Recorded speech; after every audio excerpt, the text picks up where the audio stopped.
যুক্তরাষ্ট্র সরকারের গোপন সামরিক তথ্য নথিপত্র প্রকাশ করে 14 বছর আগে ব্যাপক আলোচনায় এসেছিলেন জুলিয়ান অ্যাসাঞ্জ।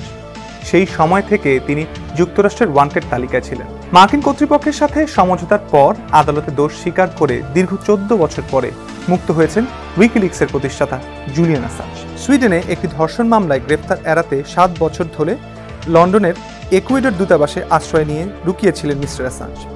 পরে 2019 সালে যুক্তরাজ্যের পুলিশের কাছে গ্রেফতার হওয়ার পর সে দেশের কারাগারে ছিলেন। মার্কিন আদালতে দোষ স্বীকার করলে এই কারাবাসকেই তার শাস্তি হিসেবে গণ্য করা হবে আর কারাভোগ করতে হবে না। মার্কিন সরকারের বিচার বিভাগের সাথে এমনই একটি সমঝোতার পর ব্রিটেন থেকে তিনি মুক্তি পান। তাকে মুক্তি দিতে অনেকদিন ধরে অনুরোধ করে আসছিল মিস্টার অ্যাসাঞ্জের দেশ অস্ট্রেলিয়া। এরপর প্রশান্ত মহাসাগরের মাঝে নর্দার্ন মারিয়ানা দ্বীপপুঞ্জের একটি আদালতে হাজির করে দোষ স্বীকার করার পর তাকে মুক্ত ঘোষণা করা হয়। জুলিয়ান অ্যাসাঞ্জকে এবং উইকিলিক্স কি কিশোর বয়সেই কম্পিউটার প্রোগ্রামিং এর জন্য বেশ খ্যাতি অর্জন করেছিলেন মিস্টার অ্যাসাঞ্জ। তাকে 1995 সালে হ্যাকিং করার অপরাধে জরিমানা করেছিল তার জন্মভূমি অস্ট্রেলিয়ার একটি আদালত, এবং সে সময় আর কখনো এমনটা না করার প্রতিশ্রুতি দিয়েই কেবলমাত্র কারাদণ্ড এড়াতে পেরেছিলেন। পরবর্তীতে 2006 সালে উইকিলিক্স ওয়েবসাইট প্রতিষ্ঠা করেন মিস্টার অ্যাসাঞ্জ।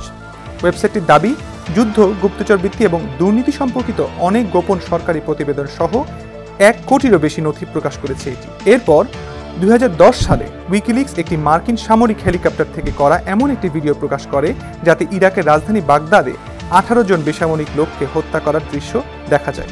এই হামলায় রয়টার্সের একজন আলোকচিত্রী ও তার সহকারী মারা গিয়েছিল। ইরাক যুদ্ধ সম্পর্কিত তথ্য ফাঁস করার পর তাতে দেখা গেছে 66,000-এর বেশি বেসামরিক নাগরিক হত্যা করা হয়েছে। ইরাকি সেনাদের দ্বারা বন্দীদের নির্যাতনের তথ্য এবং মার্কিন কূটনীতিকদের আদান প্রদান করা 2.5 লাখ বার্তা ফাঁস করা হয়েছিল। 2001 সালের সেপ্টেম্বর মাসের 11 তারিখ নিউ ইয়র্কের টুইন টাওয়ারে হামলার দিন একে অপরের খবর নিতে মানুষজন যেসব পেজার বার্তা প্রদান করেছিলেন তার মধ্যে থেকে প্রায় 6 লাখ বার্তা প্রকাশ করেছিল উইকিলিক্স। এই হামলার প্রতি সরকারি নানা দপ্তরের প্রতিক্রিয়াও ছিল।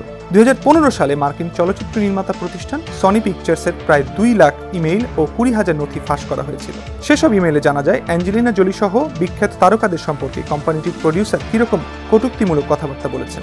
2016 সালে মার্কিন প্রেসিডেন্ট নির্বাচনে ডেমোক্র্যাট প্রার্থী হিলারি ক্লিন্টনের প্রচারণা বিষয়ক প্রধান জন পোডেস্টারের ইমেইল অ্যাকাউন্ট হ্যাক করে কয়েক হাজার ইমেইল ফাঁস করা হয়েছিল। তাতে ডেমোক্র্যাট পার্টি থেকে মনোনয়নের আগে দলের মধ্যে হিলারি ক্লিন্টনের প্রতিদ্বন্দ্বী বার্নি স্যান্ডার্স সম্পর্কে কটূক্তি করা হয়েছিল। এমন আরও সব তথ্যের জন্য ভিজিট করতে পারেন সমকাল.com। সেই সাথে সাবস্ক্রাইব করতে পারেন সমকাল ইউটিউব চ্যানেল এবং ফলো করতে পারেন সমকাল ফেসবুক পেজ।